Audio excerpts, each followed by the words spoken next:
सुमतिभिरनुमेजं शुभ्रकाजं सखाजं सुखमजमनपाजं मुक्त्युपाजं विमाजं ग्रहजमहममेजं धेजमाम्नाजगेजं सदजमसदजेजं श्रीसहाजं भजेजं तपस्वाध्याय शुश्रूषा कृष्णपूजारतं मुनिं विश्वेशमिष्टदं वन्दे परिम्राट् चक्रवर्तिनं श्रीगुरुभ्यो नमः हरिः ओम्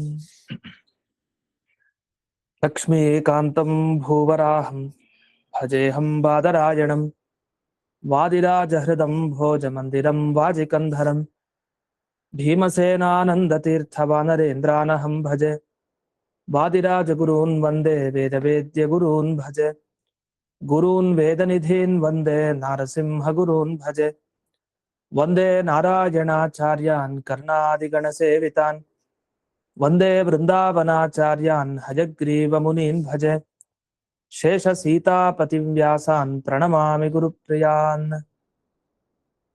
वृन्दावनाद्य सम्प्राप्त ज्ञानैश्वर्यानहं सदा रघुप्रवीराख्यगुरून् भजे ज्ञानादिसिद्धये श्रीमद्वृन्दावनाख्यानं व्याख्याने मन्दधीरहं यद्यप्यनधिकार्यस्मिन् तथापि गुरुवाक्यतः मया यदल्पं विज्ञातं तत्स्मृत्यर्थं निरूप्यते सन्तः सन्तु कृपावन्तो गुरुराजपदाश्रयाः भगवान् अव्यवहितभाविकल्पसमीरो लातव्याचार्यः सुरवर्यैः सम्प्रार्थितः श्रीनारायणेनाज्ञप्तः सन् भूमौ अवतीर्य वादिराजनामा यतिकुलतिलको भूत्वा दुर्वादिनो विजित्य युक्तिमल्लिकादीन् ग्रन्थान् विरचय्य सज्जनानां सम्यक् ज्ञानमुत्पाद्य अत्यक्तदेहः सन् वृन्दावनस्थो भूत्वा भक्तानाम् इष्टानिष्टप्राप्तिपरिहारसाधन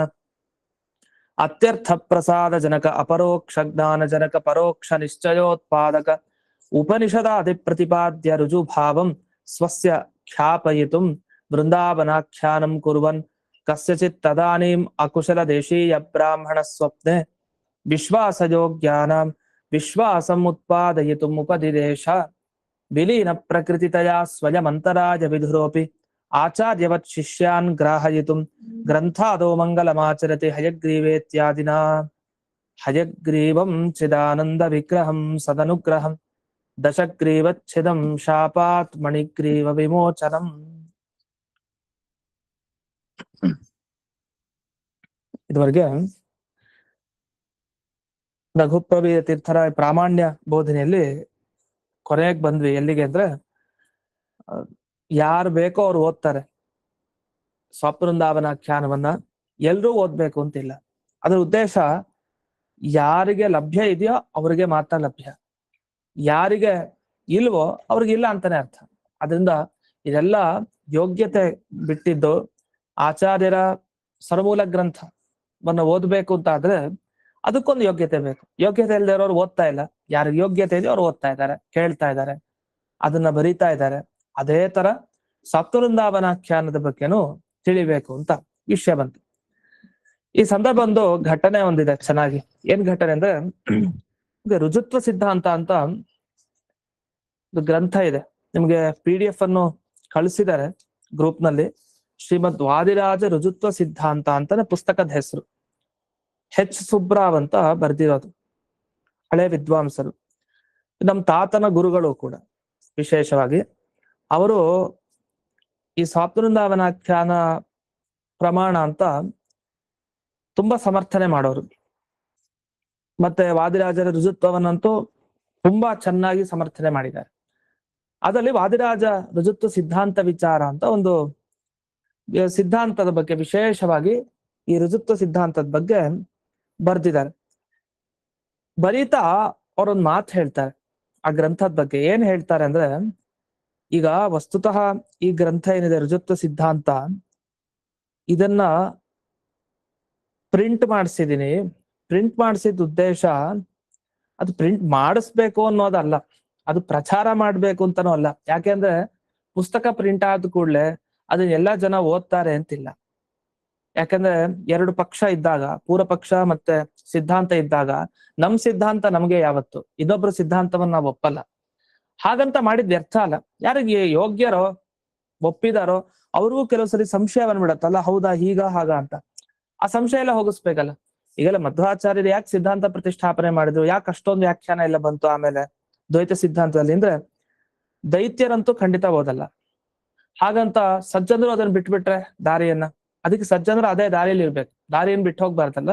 ಅವ್ರಿಗೋಸ್ಕರ ಶಿಷ್ಯರ ಮನಸ್ಸಿನ ಸ್ಥಿರೀಕರಣಕ್ಕೋಸ್ಕರ ವ್ಯಾಖ್ಯಾನ ಮಾಡೋದು ಅಂತ ಅನೇಕ ಕಡೆ ಸುಧಾದಲ್ಲೂ ಬರುತ್ತೆ.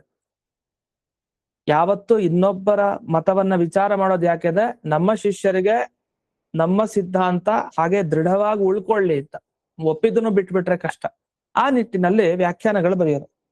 ಅವರೊಂದು ಘಟನೆ ಹೇಳ್ತಾರೆ. ಈ ಗ್ರಂಥ ಬರೆದ್ರೆ ಜಗಳನೆ ಜಾಸ್ತಿ ಆಗತ್ತೆ, ಕೋಲಾಹಲನೆ ಆಗ್ಬಿಡತ್ತೆ.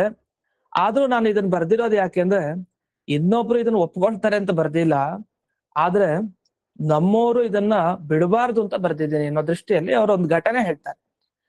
ಆ ಘಟನೆಗೂ ಈ ರಘುಪ್ರವೀರ ತೀರ್ಥ ಹೇಳುವಂತ ಈ ವಿಷಯಕ್ಕೆ, ಅಂದ್ರೆ ಯಾರಿಗೆ ಯೋಗ್ಯತೆ ಇದೆ ಅವ್ರಿಗೆ ಸಿಗತ್ತೆ, ಯಾರಿಗಿಲ್ವೋ ಅವ್ರು ಖಂಡಿತ ಕೊನೆಗೂ ಒಪ್ಪಲ್ಲ. ಅದು ಗೊತ್ತಿರೋ ವಿಷಯ. ಯಾಕಂದ್ರೆ ಯೋಗ್ಯತೆ ಎಂದಿಗೂ ಬದಲಾಗೋದಿಲ್ಲ. ಸ್ವಭಾವಸ್ಯ ಅನಪಾಯ, ಸ್ವಭಾವ ಎಂದಿಗೂ ಕೂಡ ಬದಲಾಗಲ್ಲ. ಅದು ಹೇಗೆ ಅಂದ್ರೆ ಹುಟ್ಟುಗುಣ ಸುಟ್ರು ಹೋಗಲ್ಲ ಅಂತಾರಲ್ಲ, ಆ ತರ. ಅದೇನು ಮಾಡ್ಲಿಕ್ಕೆ ಬರಲ್ಲ. ಅದಕ್ಕೊಂದು ಘಟನೆ ಹೇಳ್ತಾರೆ, ಅವ್ರದೇ ಸ್ವಂತ ಅನುಭವ. ಅದು ರಘುಪ್ರವೀರ ತೀರ್ಥರ ಈ ಪ್ರಾಮಾಣ್ಯ ಬೋಧನೆಯಲ್ಲಿ ಬಂದ ಈ ಹೇಳಿದ ವಿಷಯಕ್ಕೂ ಇವ್ರು ಹೇಳಿದ ವಿಷಯಕ್ಕೂ ತುಂಬಾ ಸಂಬಂಧ ಇದೆ. ಅಷ್ಟೇ ಅಲ್ಲ, ಅವ್ರದ್ದು ಇನ್ನೊಂದು ಘಟನೆ ಇದೆ, ಮತ್ತೆ ಇನ್ನೊಮ್ಮೆ ಯಾವಲಾರು ಹೇಳ್ತೀನಿ. ಈ ಸ್ವಾತೃಂದಾವನಾಖ್ಯಾನ ಪ್ರಾಮಾಣ್ಯ ಬೋಧಿನಿಗೂ ಅವ್ರಿಗೂ ಒಂದು ನಿಕಟವಾದ ಸಂಬಂಧ. ಅವ್ರು ತುಂಬಾ ಇಷ್ಟಪಡ್ತಾ ಇದ್ರು ಈ ಸ್ವಾತೃಂದಾವನಾಖ್ಯಾನ ಪ್ರಾಮಾಣ್ಯ ಬೋಧಿನಿ ಗ್ರಂಥವನ್ನ. ಯಾಕೆ ಇಷ್ಟಪಡ್ತಾ ಇದ್ರು ಅನ್ನೋದಕ್ಕೊಂದು ಕಾರಣ ಇದೆ. ಅದ್ರ ಮುಂಚೆ ಅವ್ರ ಈ ಗ್ರಂಥ ವಿಷಯದಲ್ಲಿ ಒಂದು ಮಾತು ಹೇಳ್ತಾ ಇದ್ರು. ಏನಂದ್ರೆ ಅವ್ರಿಗೊಂದು ಘಟನೆ ಆಯ್ತಂತೆ. ಏನ್ ಘಟನೆ ಆಯ್ತು ಅಂದ್ರೆ, ಅವರು ಬಳ್ಳಾರಿಲಿ ಇದ್ರಂತೆ. ಯಾರು? ಹೆಚ್ ಸುಬ್ರಾವ್. ಇವರು ದೊಡ್ಡ ವಿದ್ವಾಂಸರು. ಅವ್ರು ಹೆಚ್ ಸುಬ್ರಾವ್ ಅಂತಾನೆ ಪ್ರಸಿದ್ಧಿ ಆದ್ರಿಂದ ಆ ಹೆಸರನ್ನ ಹೇಳ್ತಾ ಇದ್ದೀನಿ. ಬಳ್ಳಾರಿಲಿದ್ದಾಗ ಆಗಿನ ಕಾಲದ ಮಂತ್ರಾಲಯ ಮಠದ ಸ್ವಾಮಿಗಳು ಅಂದ್ರೆ ಸುಯಮೀಂದ್ರ ತೀರ್ಥರು, ಅವರು ಸಂಚಾರದಲ್ಲಿ ಇದ್ರಂತೆ ಆ ಕಡೆ. ಇವ್ರು ಹೋಗಿದ್ದಾರೆ, ಅವ್ರ ಹತ್ರ ಆಶೀರ್ವಾದವನ್ನ ಪಡ್ಕೊಂಡಾದ್ಮೇಲೆ ಅವ್ರು ಹೇಳಿದ್ರು, ಮಾತುಕತೆ ಎಲ್ಲ ಆಯ್ತು, ಸೀದಾ ಮಂತ್ರಾಲಯಕ್ಕೆ ಹೋಗಿ ರಾಯರ ಸೇವೆ ಮಾಡಿ ಅಂತ. ಸರಿ ಆಯ್ತು ಅಂತ ಹೇಳಿ ಇವ್ರು ಸೇವೆ ಮಾಡ್ಲಿಕ್ಕೆ ಅಂತ ಸೀದಾ ಮಂತ್ರಾಲಯಕ್ಕೆ ಹೋಗ್ತಾರೆ. ಹೋದಾಗ ಅವರಿಗೆ ಶ್ರಮ ಜಾಸ್ತಿ ಆಗಿತ್ತಾಗ. ಅದನ್ನ ಸ್ನಾನ ಮಾಡಿ ಬಂದು ಕೂತು ಬಿಟ್ರಂತೆ. ಸೇವೆ ಮಾಡ್ಲಿಕ್ಕೆ ಆಗ್ತಾ ಇಲ್ಲ ನನ್ ಕೈಲಿ ಅಂತ ಹೇಳಿ ಕೂತ್ರು. ಎಲ್ ಕೂತ್ರು? ರಾಯರ ಬೃಂದಾವನ ಮುಂದೆ ಮುಖ್ಯ ಪ್ರಾಣದೇವರಿದಾರಲ್ಲ, ಅದ್ರ ಮಧ್ಯಕ್ಕೆ ಒಂದ್ ಕಂಬದ ಹತ್ರ ಹೊರ್ಕೊಂಡ್ ಕೂತಿದ್ರಂತೆ, ನೋಡ್ತಾ, ರಾಯರನ್ನ ನೋಡ್ತಾ. ಹೀಗೆ ಕೂತಿರುವಂತ ಸಂದರ್ಭ. ಅಷ್ಟೊತ್ತಿಗೆ ಯಾರೋ ಒಬ್ರು ಬಂದ್ರಂತೆ ಮಾತಾಡಿಸ್ಲಿಕ್ಕೆ, ಪರಿಚಯಸ್ಥರು. ಅವ್ರ ಜೊತೆ ಮಾತಾಡ್ತಾ ಶುರು ಮಾಡಿದ್ರು. ಮಾತಾಡ್ತಾ ದ್ವೈತ ಸಿದ್ಧಾಂತದ ವಿಚಾರಗಳನ್ನೆಲ್ಲ ಹೇಳ್ತಾ ಇದ್ರಂತೆ. ನೋಡಿ, ಮಧ್ವಾಚಾರ್ಯ ಸಿದ್ಧಾಂತ ಎಷ್ಟು ದೊಡ್ಡದು ಅಂತ. ಯಾಕೆಂದ್ರೆ ಅವರು ಸಂಕೇತಿ ಸುಬ್ರಾಯರು ಅಂತ ಪ್ರಸಿದ್ಧ. ನಂತರ ಮಧ್ವ ದೀಕ್ಷೆಯನ್ನ ಪಡೆದವರು. ಒಬ್ಬ ದ್ವೈತ ಸಿದ್ಧಾಂತ ಎಷ್ಟು ದೊಡ್ಡದು ಅಲ್ವಾ ಅಂತ ಹೇಳಿ ಅದ್ರ ಬಗ್ಗೆ ತುಂಬಾ ವಿಷಯ ಹೇಳ್ತಾ ಇದ್ರಂತೆ. ಒಂದ್ ಸ್ವಲ್ಪ ಹೊತ್ತು ಆಯ್ತು. ಅಷ್ಟೊತ್ತಿಗೆ ಹತ್ರದಲ್ಲಿ ಇದ್ದ ಒಬ್ಬ ವ್ಯಕ್ತಿ, ಅವ್ನ್ ದ್ವೈತ ಸಿದ್ಧಾಂತವನ್ನು ಒಪ್ಪೋನಲ್ಲ, ಅವ್ನ್ ಬೇರೆ ಸಿದ್ಧಾಂತವನ್ನು ಒಪ್ಪೋನ್.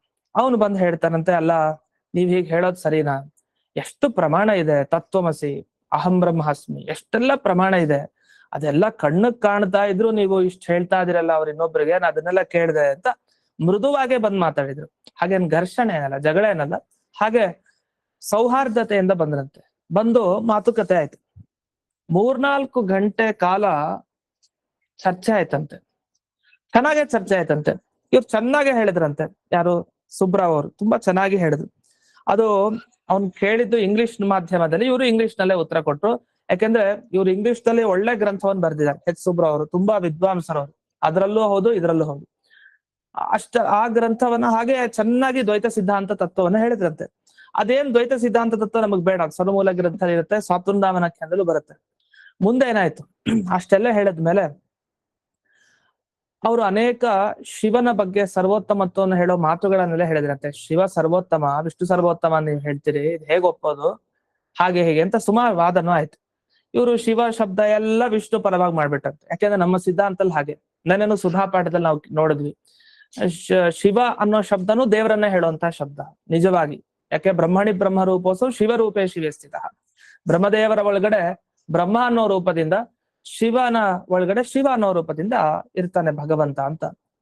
ಈ ತರ ಎಲ್ಲ ಹೇಳಿದ್ರು. ಇಷ್ಟೆಲ್ಲ ಹೇಳಿದ್ಮೇಲೆ ಕೊನೆಗೆ ಏನ್ ಹೇಳಿದ್ರು ಅವರು ಅಂದ್ರೆ, ನೀವೇನೋ ಇಷ್ಟೆಲ್ಲ ಹೇಳಿದ್ರಿ 4 ಗಂಟೆ, ನನಗೆ ನಿಮ್ಮ ಆಕ್ಷೇಪಗಳಿಗೆ ಉತ್ತರ ಕೊಡ್ಲಿಕ್ಕೆ ಬರ್ತಾ ಇಲ್ಲ. ಅದ ನಾನ್ ಮಾತ್ರ ಕನ್ವಿನ್ಸ್ ಆಗಿಲ್ಲ ಅಂದ್ರತ್ತೆ ಕೊನೆಗೆ. 4 ಗಂಟೆ ಉಪದೇಶ ಕೊಟ್ರು. ಅದೇನು ರಾಯರ ಹತ್ರ, ಅವರು ರಾಯರ ನಮಸ್ಕಾರ ಹಾಕ್ಲಿಕ್ಕೆ ಬಂದಿದ್ದಾರೆ, ಮಂತ್ರಾಲಯಕ್ಕೆ ಅದಕ್ಕೆ ಬಂದಿತ್ತು. 4 ಗಂಟೆ ಉಪದೇಶ ಕೊಟ್ರು ಇವರು, ನನ್ ಕನ್ವಿನ್ಸ್ ಆಗಿಲ್ಲ, ನಿಮ್ ಪ್ರಶ್ನೆಗಳು ನಂಗೆ ಉತ್ತರ ಕೊಡ್ಲಿಕ್ಕೆ ಬರ್ತಾ ಇಲ್ಲ ಅಂತ ಹೋಗ್ಬಿಟ್ಟಂತೆ. ಸರಿ, ಇದು ಸ್ವಾರಸ್ಯ ಅಲ್ಲ, ಮುಂದಿರೋದ್ ಸ್ವಾರಸ್ಯ. ಮುಂದೆ ಏನಾಯ್ತು ಸ್ವಾರಸ್ಯ ಅಂದ್ರೆ, ಆ ಕಡೆ ಒಬ್ರು ದಂಪತಿಗಳು ಸೇವೆ ಮಾಡ್ಲಿಕ್ಕೆ ಅಂತ ಬಂದಿದ್ರಂತೆ ಮಂತ್ರಾಲಯದಲ್ಲಿ. ಸೇವೆ ಮಾಡ್ಲಿಕ್ಕೆ ಅಂತ ಬಂದವ್ರಿಗೆ ಅದು ಸ್ವಪ್ನ. ಸ್ವಾಪ್ನವೃಂದಾವನಾಖ್ಯಾನ ಅಲ್ವಾ, ಹಾಗೆ ನೋಡಿ ಎಷ್ಟು ಘಟನೆ ಅದಕ್ಕೆ ಸಂಬಂಧಪಡುತ್ತೆ ಇನ್ನೊಂದು ರೀತಿಯಲ್ಲಿ. ಆ ದಂಪತಿಗಳ ಹೆಸರನ್ನು ಹೇಳ್ತಾರೆ, ಆ ಗಂಡನ ಹೆಸರನ್ನ ಹೇಳ್ತಾರೆ. ಅವನು ಕೃಷ್ಣಪ್ಪ ಅಂತ ಅವನ ಹೆಸರು. ಅವನು ಅಲ್ಲೇ ಹತ್ರದಲ್ಲೇ ಇರ್ತಾನೆ. ಅಲ್ಲಿವರೆಗೂ ಇವ್ರು 4 ಗಂಟೆ ಚರ್ಚೆ ಮಾಡಿದ್ರಲ್ಲ, ಅವನು ಮತ್ತೆ ಅವನ ಹೆಂಡತಿ ಅಲ್ಲೇ ಕೂತ್ಕೊಂಡು ಇವ್ರು ಏನ್ ಮಾತಾಡ್ತಾರೆ ಅಂತ ಕೇಳ್ತಾ ಇದ್ರಂತೆ. ಪೂರ್ತಿ ಕೇಳಿದ್ರು. ಕೇಳಾದ್ಮೇಲೆ ಅವನ್ ಬರ್ತಾನಂತೆ. ಬಂದು ಇವ್ರ ಹತ್ರ ಹೇಳ್ತಾನೆ, ಯಾರು ಸುಬ್ರಾವ್, ಇವ್ರ ಹತ್ರ ಹೇಳ್ತಾನೆ. ಏನ್ ಹೇಳ್ತಾನೆ, ನನ್ನ ಹೆಸರು ಹೀಗೆ ಕೃಷ್ಣಪ್ಪ ಅಂತ, ನಾನು ನನ್ನ ಹೆಂಡತಿ ಇಲ್ಲಿ ಸೇವೆ ಮಾಡ್ಲಿಕ್ಕೆ ಅಂತ ಬಂದಿದ್ವಿ. ನಮ್ಗೇನಂದ್ರೆ ಸ್ವಪ್ನ ಆಗಿತ್ತು, ನಮಗೆ ಸೇವೆ ಮಾಡಿದ್ರ ಸ್ವಪ್ನ ಆಗಿತ್ತು. ಏನ್ ಸ್ವಪ್ನ ಆಯ್ತು ಅಂದ್ರೆ, ರಾಯರ್ ಬಂದು ನಮಗ್ ತಿಳಿಸಿದ್ರು, ನೋಡಿ ನೀವು ಸ್ವಾಮಿಗಳಿರ್ತಾರಲ್ಲ, ಹೋಗಿ ಮುದ್ರಾಧಾರಣೆ ಮಾಡಿಸ್ಕೊಂಡು ದ್ವೈತ ಸಿದ್ಧಾಂತವನ್ನ ಪಾಲಿಸಿರಿ, ಒಳ್ಳೇದಾಗತ್ತೆ ನಿಮಗೆ ಅಂತ ಹೇಳಿದ್ರಂತೆ.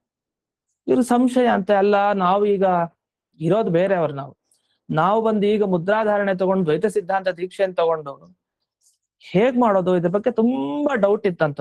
ಏನ್ ಮಾಡೋದು, ಈ ತರ ಸ್ವಪ್ನ ಅಂತೂ ಬಿತ್ತು, ರಾಯರು ಸೂಚನೆ ಕೊಟ್ಟಿದ್ದಾರೆ, ಸ್ವಪ್ನದಲ್ಲಿ ಆಗಿದೆ, ಸುಳ್ಳೇನಲ್ಲ, ನಿಜವಾಗಿ ಬಂದಿತ್ತು, ಸೇವೆಯಿಂದ ತುಂಬಾ ಖುಷಿಯಾಗಿ ಬಂದಿದ್ರು ರಾಯರು, ಏನ್ ಮಾಡ್ಬೇಕು?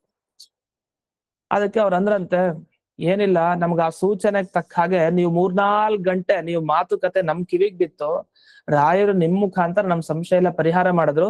ನಂಗೆ ಈಗ ಅರ್ಥ ಆಯ್ತು ಯಾಕೆ ನಾನ್ ದ್ವೈತ ಸಿದ್ಧಾಂತವನ್ನ ಹಿಡಿಬೇಕು ಅಂತ ಹೇಳಿ ಅವ್ರಷ್ಟ್ ಮಾತನ್ನ ಹೇಳಿ, ಕೊನೆಗೆ ಪಂಚಮುಖಿ ಪ್ರಾಣದೇವ್ರ ಸೇವೆ ಮಾಡ್ಕೊಂಡು ನಾವು ಬೆಂಗಳೂರಿಗೆ ಹೋಗ್ತೀವಿ ಅಂತ ಅದ್ರ ಉಲ್ಲೇಖನೂ ಮಾಡ್ತಾರೆ. ಇಷ್ಟ ಹೇಳಿ ಅವ್ರು ಹೊರಟು ಬಿಟ್ರು ಅಂತ. ಇದು ಹೇಳಲಿಕ್ಕೆ ಏನಕ್ ಬಂದ್ರು ಅಂದ್ರೆ, ಸುಬ್ರಾಯರು ಈ ಪುಸ್ತಕದಲ್ಲಿ ಯಾರಿಗೆ ಯೋಗ್ಯತೆ ಇದೆಯೋ ಅವ್ರಿಗೆ ಹೋಗಿ ಸೇರತ್ತೆ, ಯಾರಿಗೆ ಯೋಗ್ಯತೆ ಇದೆಯೋ ಅವ್ರಿಗೆ ಖಂಡಿತ ಸೇರಲ್ಲ. ಅದಕ್ಕೆ ಉದಾಹರಣೆನೆ ಈ ವಿಷಯ, ಈ ಘಟನೆ. ಯಾಕೆಂದ್ರೆ 3-4 ಗಂಟೆ ಮಾತಾಡಿದ್ರು, ಕೇಳಿದ್ರು, ನಾನ್ ಕೊನೆಗೆ ಕನ್ವಿನ್ಸ್ ಆಗಿಲ್ಲ, ನಾ ವಾಪಸ್ ಹೋಗ್ತೀನಿ ಅಂತ ಹೋದ ಪುಣ್ಯಾತ್ಮ. ಇವರು ಪಕ್ಕದಲ್ಲಿ ಎಲ್ಲೋ ಕೂತ್ಕೊಂಡು ಇವ್ರ ಮಾತುಕತೆಯನ್ನು ಕೇಳ್ತಾ ಇದ್ರು. ಕೇಳಿದವ್ರು, ನನ್ಗೆ ಈಗ ಸಂಶಯ ಪರಿಹಾರ ಆಯ್ತು, ರಾಯರು ನನಗೆ ತೋರಿಸಿದ್ರು ಪರಿಹಾರ ಅನ್ಕೊಂಡು ಇವ್ರು ಕೇಳ್ಕೊಂಡು ಅವ್ರು ವಾಪಸ್ ಉದ್ಧಾರ ಆದ್ರು. ಅಂದ್ರೆ ಗ್ರಂಥಗಳು ಹೇಗಿರತ್ತೆ ಅಂದ್ರೆ, ಎಷ್ಟು ಸಲ ಒಬ್ರಿಗೆ ಹೇಳಿದ್ರು ಅವ್ರು ಉದ್ಧಾರ ಆಗ್ಬೇಕು ಅಂತಿಲ್ಲ. ಆದ್ರೆ ಕೆಲವ್ರಿಗೆ ಎಲ್ಲೋ ಇರ್ತಾರ ಪಾಪ, ಕೇಳಿ ಸಂಶಯಕ್ಕೆ ಪರಿಹಾರ ಸಿಕ್ತಿಲ್ಲ ಅಂತ ಕೇಳ್ಕೊಂಡು ಉದ್ಧಾರ ಆಗ್ಬಿಡ್ತಾರೆ ಅವ್ರವ್ರ ಯೋಗ್ಯತೆಗೆ ತಕ್ಕ ಹಾಗೆ. ಹಾಗಾಗಿ ರುಜುತ್ವ ಸಿದ್ಧಾಂತ ಅನ್ನೋ ಈ ಪುಸ್ತಕವನ್ನ ಪ್ರಿಂಟ್ ಮಾಡಿಸೋ ಉದ್ದೇಶ ನನಗಿಲ್ಲ, ಬದಲಾಗ್ತಾರೆ ಅಂತ ಉದ್ದೇಶ ಇಲ್ಲ. ಸಮಾಜದಲ್ಲಿ ಎಲ್ಲರನ್ನು ಬದಲಾಯಿಸ್ಲಿಕ್ಕೆ ಸಾಧ್ಯ ಇಲ್ಲ. ಆದ್ರೆ ಯಾರು ಯೋಗ್ಯರೋ ಅವ್ರು ಬದಲಾಗ್ತಾರೆ, ಅವ್ರು ಯಾರಿಗ್ ಮುಟ್ಬೇಕೋ ಅದ್ ಮುಟ್ಟತ್ತೆ ಅಂತ. ಈ ವಿಷಯವನ್ನೇ ರಘುಪ್ರವೀರ ತೀರ್ಥರು ಮನಸ್ಸಲ್ಲಿ ಇಟ್ಕೊಂಡು ಅವತ್ತೇ ಹೇಳಿದ್ರು. ಏನ್ ಹೇಳಿದ್ರು? ಈ ಮಾತುಗಳನ್ನ ನೋಡಿದಾಗ, ನೆನೆ ದಿವಸ ನೋಡಿದ್ವಿ, ಬ್ರಹ್ಮಸೂತ್ರ ಭಾಷ್ಯವನ್ನ ಎಲ್ರೂ ಓದ್ಬೇಕು ಅಂತಿಲ್ಲ, ಯಾರಿಗೆ ಯೋಗ್ಯತೆ ಇದೆಯೋ ಅವ್ರಿಗೆ ಸೇರತ್ತೆ. ಹಾಗೆ ಇದು ಕೂಡ ಅಂತ. ಈ ತರ ಘಟನೆಗಳನ್ನ ಸಾಮಾನ್ಯವಾಗಿ ಯಾರ್ಯಾರು ವಿದ್ವಾಂಸರು ಈ ತರ ಗ್ರಂಥಗಳನ್ನ ಬರೆದಿದ್ದಾರೆ, ಅದು ಆಚಾರ್ಯರ ಸಿದ್ಧಾಂತದ ಬಗ್ಗೆ ಆಗ್ಲಿ ಅಥವಾ ಸ್ವಾಪ್ನವೃಂದಾವನಾಖ್ಯಾನದ ಕುರಿತಾಗ್ಲಿ, ಎಲ್ರೂ ಹೀಗೆ ಬರೀತಾರೆ. ಅಂದ್ರೆ ಯೋಗ್ಯತೆ ಬಹಳ ಮುಖ್ಯ ದ್ವೈತ ಸಿದ್ಧಾಂತದಲ್ಲಿ, ಅದನ್ನ ಇಟ್ಕೊಂಡು ಮಾತಾಡಿದ್ದಾರೆ. ಸರಿ, ಇಷ್ಟು ಇದೊಂದು ಘಟನೆ. ನೆನ್ನೆದಕ್ಕೆ ಒಂದು ಸಂವಾದ ಸಿಗ್ತು ಅಂತ ಆ ವಿಷಯವನ್ನ ಹೇಳಿದೆ. ಇನ್ನು ಮುಂದೆ ಈ ಸ್ವಾಪ್ನವೃಂದಾವನಾಖ್ಯಾನದಲ್ಲಿ ಯಾವ ವಿಷಯದ ಬಗ್ಗೆ ತಿಳಿಸ್ತಾರೆ ವಾದಿರಾಜರು ಅಂದಾಗ, ಈ ಮಾತುಗಳು ಸ್ವಾಪ್ನವೃಂದಾವನಾಖ್ಯಾನ ಪ್ರಾಮಾಣ್ಯ ಬೋಧನೆಯಲ್ಲಿ ಬರುತ್ತೆ. 2ನೇ ಪೇಜ್ನಲ್ಲೇ ಮುಂದೆ ಭಾಗ ಏನಿದೆ ಅದನ್ನ ಹೇಳ್ತಾ ಇದ್ದೀನಿ. ಆ ಶ್ಲೋಕಗಳು ಬರುತ್ತಲ್ಲ, ಅದ್ರ ಮುಂಚಿನ ಭಾಗ. ಅತ್ರ ಹಿ ಯೋಗ್ಯಾನ, ಯೋಗ್ಯರಿಗೆ ಅಂತ ಮೊದಲನೇ ಮಾತು ಅದಕ್ಕೋಸ್ಕರನೇ ಬಂತು. ಮತ್ತೆ ಯಾರು ಯೋಗ್ಯರೋ ಅವ್ರೇನ್ ಮಾಡ್ತಾರೆ, ಸ್ವಾಪ್ನವೃಂದಾವನಾಖ್ಯಾನವನ್ನ ಓದಿ ಏನ್ ಪಡೀತಾರೆ ಅವರು ಅಂದ್ರೆ, ಗುರುರಾಜರ ಮಹಿಮೆ ಅರ್ಥ ಆಗತ್ತಂತೆ. ಗುರುರಾಜರಲ್ಲಿ ಎಷ್ಟು ಶಕ್ತಿ ಇದೆ, ಎಷ್ಟು ಜ್ಞಾನ ಇದೆ, ಅವರ ಅಲೌಕಿಕ ವೈಭವ. ನಮಗೆ ಗೊತ್ತಿಲ್ಲದೆ ಇರೋ ವಿಷಯಗಳು ಎಷ್ಟೋ ಇದೆ ವಾದಿರಾಜರ ಬಗ್ಗೆ, ನಮಗೆ ಗೊತ್ತಿದೆ ಅಂತ ಅನ್ಕೊಂಡಿದೀವಿ. ಅದು ಗೊತ್ತಿಲ್ಲದೆ ಇರೋದು ಸಾಕಷ್ಟು ಈ ಆಖ್ಯಾನ ಗ್ರಂಥದಲ್ಲಿ ಅವರೇ ಹೇಳಿದ್ದಾರೆ. ಅಷ್ಟೆಲ್ಲ ಮಹಿಮೆಗಳನ್ನ ನೀವು ತಿಳ್ಕೊಳ್ತೀರಿ. ವಾದಿರಾಜರ ಬಗ್ಗೆ ಇರೋ ಜ್ಞಾನನು ಇನ್ನೂ ಚೆನ್ನಾಗಿ ಉಂಟಾಗತ್ತೆ ನಿಮಗೆ. ಹಾಗೆ ವಾದಿರಾಜರ ಭಜನೆ ಮಾಡ್ಲಿಕ್ಕೆ ಶುರು ಮಾಡ್ತೀರಿ, ಅವರ ಸೇವೆ ಮಾಡ್ಲಿಕ್ಕೆ ಶುರು ಮಾಡ್ತೀರಿ. ಕೊನೆಗೆ ವಾದಿರಾಜರ ಅನುಗ್ರಹ ಆಗತ್ತೆ. ಅನುಗ್ರಹ ಆದ್ಮೇಲೆ ದೇವರ ಅನುಗ್ರಹ ಆಗತ್ತೆ. ದೇವರ ಅನುಗ್ರಹ ಆಗಿ ನಿಮ್ಗೆ ಏನ್ ಬೇಕೋ ಎಲ್ಲ ಸಿಗತ್ತೆ. ಅಖಿಲ ಪುರುಷಾರ್ಥ ಲಾಭ, ಇದೇ ಫಲ. ಇದಕ್ಕೋಸ್ಕರ ಏನ್ ಮಾಡ್ಬೇಕು ಅಂದ್ರೆ ಒಂದೊಂದು ಮುಖ್ಯವಾಗಿ ತಿಳ್ಕೊಳ್ಬೇಕು. ಯಾವ್ದನ್ನ? ಗುರುರಾಜಾನ ರುಜುಗಣಸ್ಥತ್ವಾದಿ ಮಹಾಮಹಿಮಾ ಮುಖ್ಯತಃ ಪ್ರತಿಪಾದ್ಯತೆ. ಗುರುರಾಜರ ಆ ರುಜುಗಣಸ್ಥತ್ವ ಅಂದ್ರೆ ಇವರು ರುಜುಗಣದಲ್ಲಿ ಸೇರಿದ್ದಾರೆ, ಇವರು ಲಾತವ್ಯರು ಅನ್ನೋ ಮಹಿಮೆ ಏನಿದೆಯಲ್ಲ, ಇದನ್ನ ಮುಖ್ಯವಾಗಿ ನಾವು ತಿಳ್ಕೊಳ್ಬೇಕು. ಈ ವಿಷಯವನ್ನೇ ಈ ಸಾಧುವೃಂದಾವನಾಖ್ಯಾನದಲ್ಲಿ ಮೊದಲಿಂದ ಕೊನೆಯವರೆಗೆ ನೋಡಿದ್ರೆ, ಮಧ್ಯದಲ್ಲಿ ನೋಡಿದ್ರೆ, ಕೊನೆಗೆ ಇಷ್ಟು ಈ 2000 ಮೇಲಿನ ಶ್ಲೋಕಗಳಿಗೆ ಎಲ್ಲಿ ತಾತ್ಪರ್ಯ? ಇಷ್ಟು ಬಾರಿ ವಾದಿರಾಜರು ಆ ಎಡಮುಖ ಬ್ರಾಹ್ಮಣನ ಸ್ವಪ್ನದಲ್ಲಿ ಬಂದು ಇಷ್ಟೆಲ್ಲ ಉಪದೇಶ ನೀಡಿದ್ದಕ್ಕೆ ಏನು ಕೊನೆಗೆ ದೃಷ್ಟಿ ಅವ್ರ ಮನಸ್ಸಲ್ಲಿ ಏನಿತ್ತು ಅಂದ್ರೆ, ವಾದಿರಾಜರು ರುಜುಗಳು ಅಂತ ಭಕ್ತರು ತಿಳ್ಕೊಳ್ಳಿ, ಗುರುಗಳ ಅನುಗ್ರಹ ಆಗೋ ಮುಖಾಂತರ ದೇವರ ಅನುಗ್ರಹ ಆಗ್ಲಿ ಇವರಿಗೆಲ್ಲ ಅನ್ನೋ ದೃಷ್ಟಿ. ಅಂದ್ರೆ ತಮ್ಮ ಬಗ್ಗೆ ತಾವು ಮಹಿಮೆಯನ್ನು ಹೇಳಿದ್ದಾರೆ. ಇದೇನು ಇದ್ರ ಬಗ್ಗೆ ಏನು ಆಕ್ಷೇಪ ಇಲ್ಲ. ಯಾಕೆಂದ್ರೆ ಕೆಲವು ಸಲ ನಮ್ ಬಗ್ಗೆ ನಾವು ಹೇಳ್ಕೊಳ್ಬೇಕಾಗ್ತಿಲ್ಲ, ಗೊತ್ತೇ ಆಗಲ್ವಲ್ಲ. ಆದ್ರೆ ಇದಕ್ಕೆ ಅಧಿಕಾರ ಇರೋದು ಯಾರಿಗೆ? ಜ್ಞಾನಿಗಳಿಗೆ ಮಾತ್ರ, ದೊಡ್ಡ ದೊಡ್ಡ ಜ್ಞಾನಿಗಳಿಗೆ. ಅದರಲ್ಲೂ ಮಧ್ವಾಚಾರ್ಯ ಹೇಳ್ಕೊಂಡ್ರು, ಅದ್ ಬಿಟ್ರೆ ವಾದಿರಾಜರೊಬ್ರು ಹೇಳ್ಕೊಂಡಿದ್ದಾರೆ ಈ ತರ. ಹಾಗಾದ್ರೆ ಈ ಹೇಳ್ಕೊಂಡಿರೋದ್ರಿಂದಲೂ ನಮಗ ಅರ್ಥ ಆಗತ್ತೆ ಇವರು ಮಧ್ವಾಚಾರ್ಯರ ತರ ಹೇಳ್ಕೊಳ್ತಾ ಇದ್ದಾರೆ ಅಂದ್ರೆ ಅವ್ರಿಗೆ ಇವ್ರು ಸಮಾನರಾಗಿದ್ದಾರೆ. ಇಲ್ಲ, ಯಾಕೆ ತಮ್ಮ ಬಗ್ಗೆ ತಾವು ಇಷ್ಟೊಂದು ದೀರ್ಘವಾಗಿ ಹೇಳ್ಕೊಳ್ತಾರೆ? ಈ ಎಲ್ಲ ನಿಟ್ಟಿನಲ್ಲಿ ಈ ಸಾತುಂದಾವನಾಖ್ಯಾನದಲ್ಲಿ ಹೇಳುವ ಅರ್ಥ ಏನಂದ್ರೆ, ವಾದಿರಾಜರು ರುಜುಗಣದಲ್ಲಿ ಸೇರಿದ್ದಾರೆ, ಮುಖ್ಯವಾದ ವಿಷಯ. ಇದನ್ನೇ ಈ ಸಾತುಂದಾವನಾಖ್ಯಾನದಲ್ಲಿ ಮುಖ್ಯವಾಗಿ ಹೇಳೋದು. ಹಾಗಂತ ಹೇಳಿ ಇದೊಂದೇ ವಿಷಯ ಇಟ್ಕೊಂಡು ಇಡೀ ಗ್ರಂಥ ಇದೆ ಅಂತಲ್ಲ. ಆದ್ರೆ ಸುಮಾರು ಮಧ್ಯ ಬೇರೆ ಬೇರೆ ವಿಷಯ ಬರುತ್ತೆ. ವಾದಿರಾಜರು ಒಬ್ಬ ಭಕ್ತನಿಗೆ ಹೇಗೆ ಅನುಗ್ರಹ ಮಾಡ್ತಾರೆ, ಅವ್ರು ಹೇಗ್ ಸೇವೆ ಮಾಡಿದ್ರು, ಮತ್ತೆ ಎಷ್ಟೋ ತಪ್ಪು ಮಾಡುವಂತ ವ್ಯಕ್ತಿಗಳು ಇರ್ತಾರೆ. ಕೆಲವರು ಅಹಂಕಾರದಿಂದ ಸಾತುಂದಾವನಾಖ್ಯಾನ ಓದಲ್ಲ, ಅಂಥವ್ರು ಇದಾರೆ. ಸಾತುಂದಾವನಾಖ್ಯಾನದಲ್ಲೇ ಅವ್ರ ಬಗ್ಗೆ ಬರುತ್ತೆ. ಅದ್ ಯಾರು ಅಂತ ಅಲ್ಲಲ್ಲಿ ಹೆಸರನ್ನು ಕೊಡ್ತಾ ಹೋಗ್ತಾರೆ. ಕೆಲವರು ಒಬ್ಬ ಬ್ರಾಹ್ಮಣ ಇದ್ದ, ಹೀಗ್ ಮಾಡ್ದ ಅಂತನೋ ಘಟನೆನೂ ಬರುತ್ತೆ. ಆತರ ಗುರುಗಳಿಗೆ ಅವಮಾನ ಮಾಡಿದ್ದು ಅದು ಘಟನೆನೂ ಬರುತ್ತೆ. ಈ ತರ ಸುಮಾರು ಘಟನೆಗಳನ್ನ ಇಲ್ಲಿ ಸಾತುಂದಾವನಾಖ್ಯಾನದಲ್ಲಿ ತಿಳಿಸ್ತಾರೆ.